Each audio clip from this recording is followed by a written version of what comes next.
आज देश भर में 73वां गणतंत्र दिवस बहुत ही ज्यादा उत्साह के साथ मनाया जा रहा है। हर बार की तरह इस बार भी प्रधानमंत्री नरेंद्र मोदी का लुक चर्चा का विषय बना हुआ है।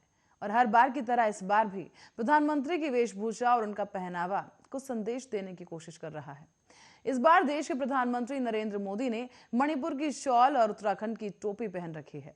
प्रधानमंत्री की टोपी की विशेषता यह है कि ये टोपी उत्तराखंड राज्य की है और उसमें उत्तराखंड का ही एक राज्य पुष्प ब्रह्म कमल अंकित है। पीएम हर बार उत्तराखंड में अपने केदारनाथ दौरे के दौरान पूजा के समय इस फूल ब्रह्म कमल का इस्तेमाल करना कभी नहीं भूलते। तो वहीं इस उत्तराखंड की टोपी के अलावा पीएम मोदी मणिपुर राज्य का स्टॉल भी पहने नजर आ रहे हैं, जो कि वहां का एक पारंपरिक पहनावा है। इसके अलावा प्रधानमंत्री ने हल्की भूरी सदरी और क्रीम कलर का कुर्ता और चूड़ीदार पजामा पहन रखा है। प्रधानमंत्री नरेंद्र मोदी का निराला अंदाज और उनके कपड़े हमेशा से ही अलग छाप छोड़ते रहे हैं। प्रधानमंत्री मोदी उन्होंने गणतंत्र दिवस पर और स्वतंत्रता दिवस के अवसर पर भी प्रधानमंत्री बनने के बाद से ही उनकी वेशभूषा हमेशा ही चर्चाओं में रही और उनकी वेशभूषा में साफा और पगड़ी हमेशा से ही अपनी एक अलग पहचान बनाती रही है और अपना एक अलग संदेश भी देती आई है। 2015 से लेकर 2022 तक हर बार पीएम मोदी ने अपने साफा और पगड़ी का रंग बदला है और इसी के जरिए बड़े संकेत देने की कोशिश भी की है।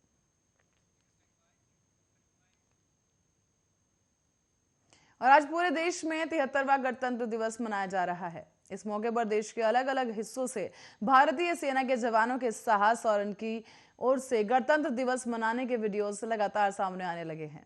इसी बीच लद्दाख में भारत और तिब्बत सीमा पुलिस यानी कि आईटीबीपी के जवानों ने 15,000 फीट की ऊंचाई पर भारत का 73वां गणतंत्र दिवस मनाया और इसका एक वीडियो भी सामने आया है।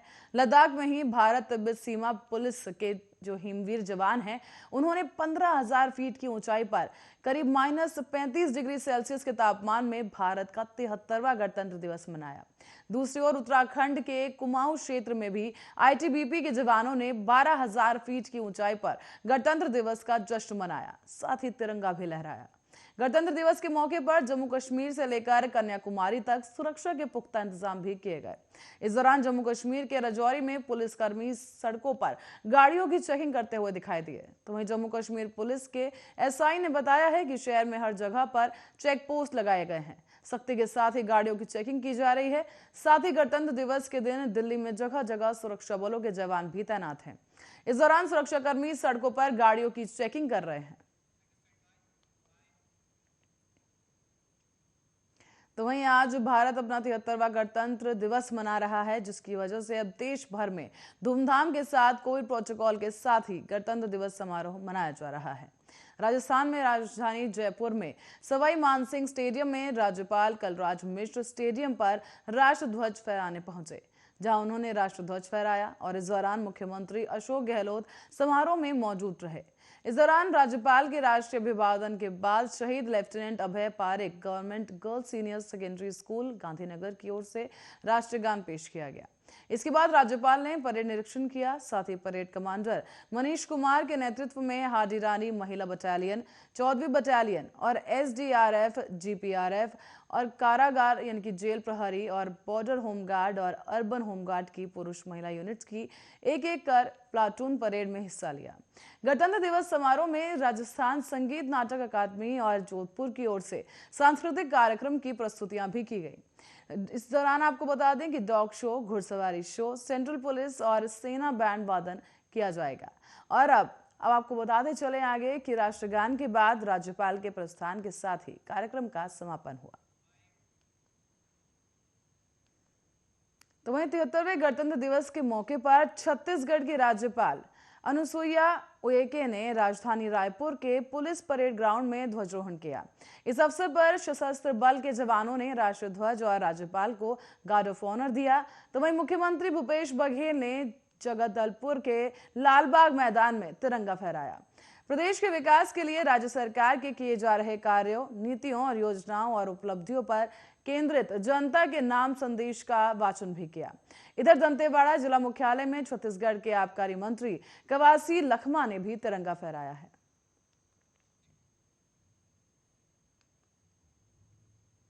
और रुक करते हैं उत्तराखंड की ओर, जहां उत्तराखंड में भी बुधवार के दिन 73वां गणतंत्र दिवस काफी धूमधाम के साथ मनाया जा रहा है।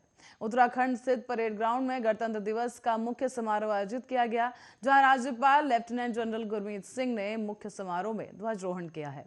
इस दौरान उन्होंने परेड की सलामी ली। साथ ही समारोह में सेना, आईटीबीपी, पुलिस और पीएसी, होमगार्ड और पीआरडी के जवानों ने मार्च पास्ट किया। प्रदेश सरकार गणतंत्र दिवस पर 175 कैदियों को रिहा भी कर दिया गया है और ऐसे में राजभवन की ओर से इसकी अनुमति मिल चुकी है और इसमें सबसे अधिक जिला कारागार हरिद्वार से करीब 63 कैदी रिहा किए गए।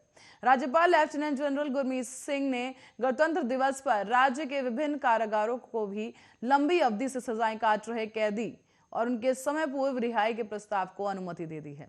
राज्य गठन के बाद से ही यह पहला मौका है जब इतनी बड़ी संख्या में कैदियों को रिहा किया गया है। जिन कैदियों को रिहा किया गया है उनमें से एक पिछले 47 वर्षों से अधिक समय से सजा काट रहा था। साथ ही 7 अन्य कैदी भी हैं जो 40 वर्षों से अधिक अवधि के साथ विभिन्न कारागारों में सजा काट रहे थे। इनमें से 26 कैदी लगभग 30 वर्षों से अधिक अवधि से सजा काट रहे थे। रुक करेंगे अगली खबर की ओर। प्रदेश के मुख्यमंत्री शिवराज सिंह चौहान ने बुधवार को गणतंत्र दिवस के मौके पर इंदौर के नेहरू स्टेडियम में झंडा वादन किया। उन्होंने परेड की सलामी भी ली। साथ ही सीएम ने कहा कि मध्य प्रदेश के हर एक गांव को अब हैंडपंप से आजादी दिलाई गई है। 2 करोड़ घरों में पानी पहुंचाने का टारगेट रखा गया है। बीते 1.5 साल में करीब 44 लाख घरों में नलों का पानी पहुंचने लगा है। इसी के लिए हम सभी गांव में पाइपलाइन बिछाएंगे, नदी तालाब के पास ही ट्रीटमेंट प्लांट लगाए जाएंगे और भूमिगत जल का दोहन भी करेंगे। इस दौरान समारोह में विभिन्न प्लाटूनों द्वारा मार्च पास्ट और परेड प्रस्तुत की गई, जहां परेड का नेतृत्व एसीपी ट्रैफिक अजीत सिंह चौहान ने किया। उनके पीछे 2IC सूबेदार बृजराज अजनार चले और परेड में RAPTC यानी कि 1st बटालियन 15वीं वाहिनी और जिला पुलिस बल महिला और PTC Indore, home guard, fire brigade और यातायात पुलिस ने प्लाटूनों ने इनके दल भी शामिल रहे और इन्होंने सलामी दी। इसी के साथ ही BSF बैंड भी परेड में हुआ और इस दौरान समारोह स्थल को विशेष रूप से सजाया और संवारा गया है। समारोह में विभिन्न विभागों द्वारा राज्य शासन की योजनाएं, कार्यक्रमों और उपलब्धियों पर आधारित न्यायानुरम झांकियां भी निकाली गई। इस दौरान इनमें से मुख्य रूप से नगर निगम द्वारा स्वच्छता के क्षेत्र में किए गए नवाचार, आवासीय योजनाओं और अन्य विकास काम यानी जिला पंचायत द्वारा जल संरक्षण के क्षेत्र में किए गए कामों और MP इंडस्ट्रियल डेवलपमेंट कॉर्पोरेशन द्वारा आत्मनिर्भर भारत और आत्मनिर्भर मध्य प्रदेश की झांकियां लगाई गई। तो वहीं 73वें गणतंत्र दिवस के मौके पर बुधवार को पटना के गांधी मैदान में राज्यपाल फागू चौहान ने ठीक 9 बजे ध्वजारोहण किया। उनके साथ ही इस समारोह में मुख्यमंत्री नीतीश कुमार शामिल रहे। साथ ही उप मुख्यमंत्री तारकिशोर प्रसाद, उप मुख्यमंत्री रेणु देवी समेत सांसद, मंत्री, विधायक और विधान परिषद विभिन्न विभागों के वरीय अधिकारी भी मौजूद रहे। तिरंगा फहराने के बाद ही CISF और SSB और CRPF, जिला पुलिस बल, बिहार विशेष सशस्त्र बल और STF, होमगार्ड शहरी, होमगार्ड ग्रामीण के जवानों ने परेड किया। अलग अलग परेड करने के बाद सभी टुकड़ियां अपने अपने निर्धारित स्थान पर कदम से कदम मिलाकर लौट गई और 73वें गणतंत्र दिवस के मौके पर बिहार के मुख्यमंत्री नीतीश कुमार ने प्रदेश और देशवासियों को बधाई दी है। साथ ही शुभकामनाएं भी दी। नीतीश कुमार ने स्वतंत्रता संग्राम के वीर सपूतों को याद किया। इस दौरान उन्होंने ये भी कहा कि उनकी कुर्बानियों को कभी भुलाया नहीं जा सकता। उनकी कुर्बानियों का ही परिणाम है कि आज हम सब आजाद हैं और हम सबको आजादी, एकता और अखंडता को अक्षुण्ण रखना है। साथ ही आज संकल्प भी लेना है कि राज्य में आपसी भाईचारा, सद्भाव और शांति बनाए रखनी है।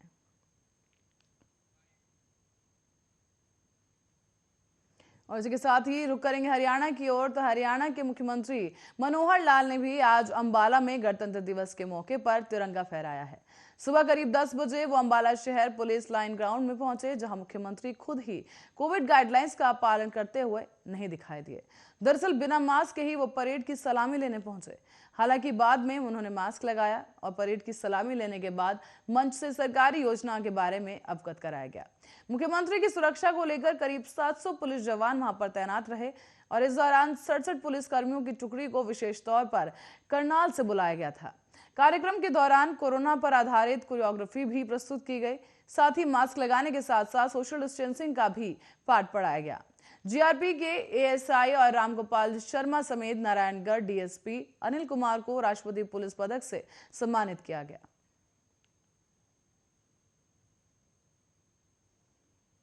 गणतंत्र दिवस के मौके पर हर साल राजपथ पर परेड निकाली जाती है। इस परेड में अलग अलग राज्यों की झांकियों की झलक होती है। साथ ही इसके अलावा भारतीय सेना, जल, थल और वायु और अन्य फोर्स के जवान भी अपना करतब दिखाते हैं।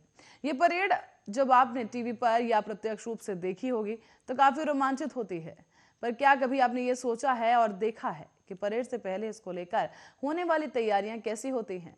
तैयारियों के दौरान का माहौल कैसा होता है? अगर नहीं तो हम आपको बता दें कि इस दौरान ये जो माहौल होता है इसमें जवान परेड की तैयारियां खूब जोश के साथ करते हैं। दरअसल इसको लेकर एक वीडियो भी सोशल मीडिया पर वायरल हो रहा है। इसमें जिस तरीके से माहौल बनाकर जवानों का वार्म अप किया जा रहा है उसे देखकर आप ये भी एंजॉय करेंगे। सोशल मीडिया पर ही वायरल हो रहे इस वीडियो में आप देखेंगे कि गणतंत्र दिवस से पहले राजपथ के आसपास ही बड़ी संख्या में जवान खड़े हुए हैं। ये जवान सेना के सैन्य बैंड से जुड़े हैं और 26 जनवरी को लेकर तैयारियों में जुटे हैं, क्योंकि इन दिनों दिल्ली का तापमान काफी ठंडा है। ऐसे में जवानों का जोश भी थोड़ा ठंडा नजर हो रहा था, लेकिन उन्हें वार्म अप करने के लिए अचानक से बैंड पर कुछ ऐसी धुन बजाते हुए नजर आए जिसे सुनकर सभी जवान जोश में आ गए। दरअसल बैंड पर अचानक आईपीएल की धुन बजने लगती है। आईपीएल की धुन बजते ही सभी जवान जोश में आकर परेड करना शुरू कर देते हैं। कई जवान तो चिल्लाते हुए भी नजर आए और इस धुन को एंजॉय करते भी दिखे। ये वीडियो सोशल मीडिया पर काफी तेजी के साथ वायरल हो रहा है। तो वहीं देश में जानलेवा कोरोना वायरस महामारी के मामले में कल की तुलना में आज ये मामलों में बढ़ोतरी देखी गई। देश में पिछले 24 घंटे में कोरोना वायरस के 2,85,914 नए केस सामने आए, जबकि 665 लोगों की मौत हो गई। देश में दैनिक पॉजिटिविटी रेट की अगर बात की जाए तो पॉजिटिविटी रेट अब 16.16% हो गई है। बड़ी बात यह रही कि देश में आज कल से करीब 11.7% मामले ज्यादा आए हैं। केंद्रीय स्वास्थ्य मंत्रालय की ओर से भी जारी किए गए आंकड़ों के मुताबिक देश में अब एक्टिव मामलों की संख्या बढ़कर 22,23,018 हो गई है। तो वहीं इस महामारी से जान गंवाने वालों की संख्या बढ़कर 4,91,127 पहुंच गई। आंकड़ों के मुकाबले कल 2,99,073 लोग ठीक भी हुए हैं, जिसके बाद अभी तक 3,73,70,971 लोग संक्रमण मुक्त हो चुके हैं। राष्ट्रव्यापी टीकाकरण मुहिम के तहत अभी तक कोरोना वायरस रोधी टीकों की 163 करोड़ से ज्यादा खुराक दी जा चुकी है। कल की बात करें तो कल करीब 59,50,731 लोगों को डोज दी गई और इसके बाद अब तक वैक्सीन की 163 करोड़ 58,44,536 डोज दी जा चुकी है। और उत्तर भारत में सर्दी और ठिठुरन ने लोगों का जीवन अस्त व्यस्त कर दिया है। उत्तर प्रदेश, पंजाब समेत हरियाणा और राजस्थान तक ठंड का हाल बेहाल होता दिख रहा है। वहीं पहाड़ी राज्यों कश्मीर से लेकर हिमाचल और उत्तराखंड में हिमपात के चलते ठंड और भी ज्यादा बढ़ गई है। लेकिन इसी बीच अब भारतीय मौसम विभाग ने कहा है कि अगले कुछ दिनों तक उत्तर भारत में लोगों को ठंड से राहत नहीं मिल सकती। मौसम विभाग के अनुसार राजस्थान, पश्चिमी उत्तर प्रदेश, उत्तराखंड में आज और कल शीतलहर का प्रकोप और भी ज्यादा बढ़ता हुआ दिखाई देगा। बल्कि मौसम विज्ञान केंद्र की माने तो पंजाब, हरियाणा, दिल्ली, चंडीगढ़, राजस्थान, पश्चिमी उत्तर प्रदेश के इलाकों में कोहरा, बादलों का छाना, शीतलहर की स्थिति भी बनी रहेगी। तो वहीं कल से इन इलाकों में ठंड और बढ़ने का भी अनुमान है और इसी के साथ ही देश की राजधानी दिल्ली का पारा लुढ़ककर 6 डिग्री तक पहुंच सकता है। मौसम विभाग के मुताबिक दिल्ली समेत उत्तर भारत में 30 जनवरी तक सर्दी की चपेट में रहने के अनुमान जताए गए। आज की अगर बात की जाए तो दिल्ली में अधिकतम तापमान जहां 17 डिग्री रहने के अनुमान है, तो वहीं न्यूनतम तापमान 4 डिग्री तक रह सकता है।